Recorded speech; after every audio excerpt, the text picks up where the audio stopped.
All right, so I wanted to take some time to go over one of my favorite compound movements, that is the Turkish Get Up. It's a great exercise for your core, midsection, hip mobility, shoulder stability, works out all the stabilizing muscles of your upper back. I usually recommend beginning with a half get up. I'll link that in the description below. If you've kind of started doing the half get up and you got the hang of it, this is the full get up. So number one, you're going to start on your side.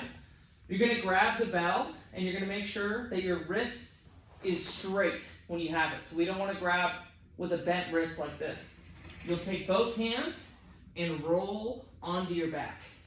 From here, this knee is bent.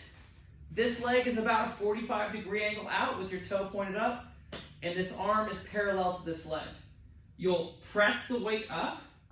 From here, it is not a sit-up like this. That's very hard with heavy weight. You'll get away with it with 10 to 15 pounds. After that, it's not going to work.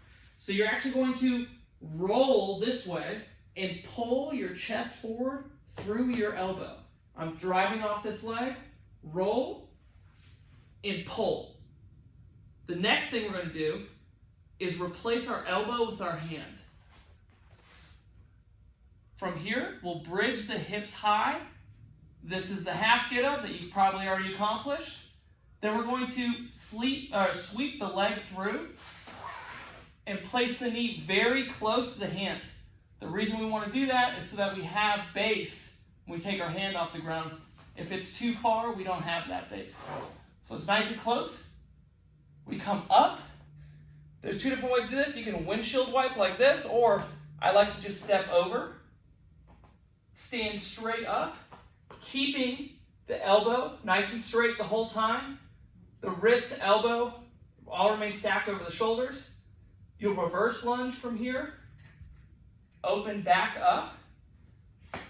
And then here, drive your hips back towards your heels like you're hinging.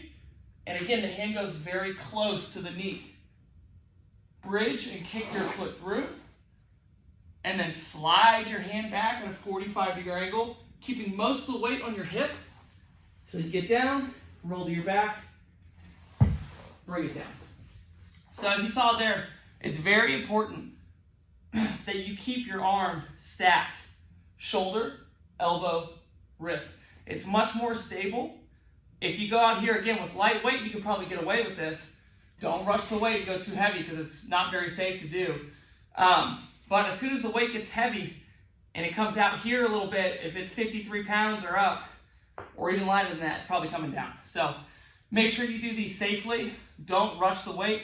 It's not about the weight. The benefit of the exercise comes from doing these smoothly, under control, and trying to make sure that your spine isn't bending all over the place, but instead it's a multi-planar movement where you're resisting flexion, extension, lateral flexion, and rotation.